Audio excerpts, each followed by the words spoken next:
Sa kasagsagan ng bagyong Ompong, pinagtatawagan ng Department of Interior and Local Government ang mga lokal na opisyal sa mga lugar na hinahagupit ng bagyo. Nagulat ang DILG nang malaman na maraming mayor ang missing in action o wala sa kanilang nasasakupan. Dati 10 lang pero pinavalidate namin 16 lahat.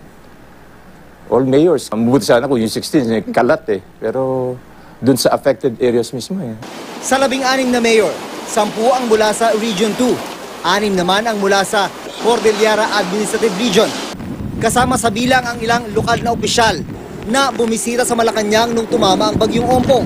Pinadalhan na sila ng show cause order ng DILG para magpaliwanag sa loob ng 5 araw. Pagkatapos ng 5 araw at nakapagpaliwanag na ang 16 na alkalde, posibleng pangalanan na raw sila ng DILG. Pero sa ngayon, mas mabuti raw na wag munang isa publiko kung sino-sino ang mga missing in action na mayor. Nakakuha ang GMA News ng sample ng show cause order na ipinadala ni Undersecretary Bernardo Florese.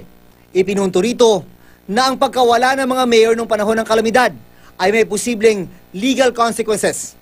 Sa ilalim ng Local Government Code of 1991, responsibilidad ng mga local chief executive ang pagpapatupad ng emergency measure kapag may sakuna.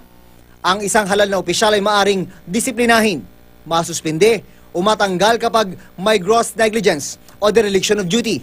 Ang DILG ang magsasampa ng reklamo sa ombudsman kapag hindi nakumbinsi sa paliwanag ng mga missing in action na mayor. If we found out na habitual absenteeism, di ba? Kung ilang typhoons na palaging wala doon sa area niya, that could be a ground for suspension.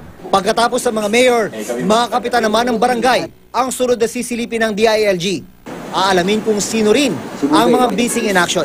Sana raw maging leksyon na sa mga halal na opisyal na sa panahon ng kalamidad, hindi nila dapat iniiwanan ang kanilang mga kababayan. June Veneracion, Nakatutok, 24 Oras.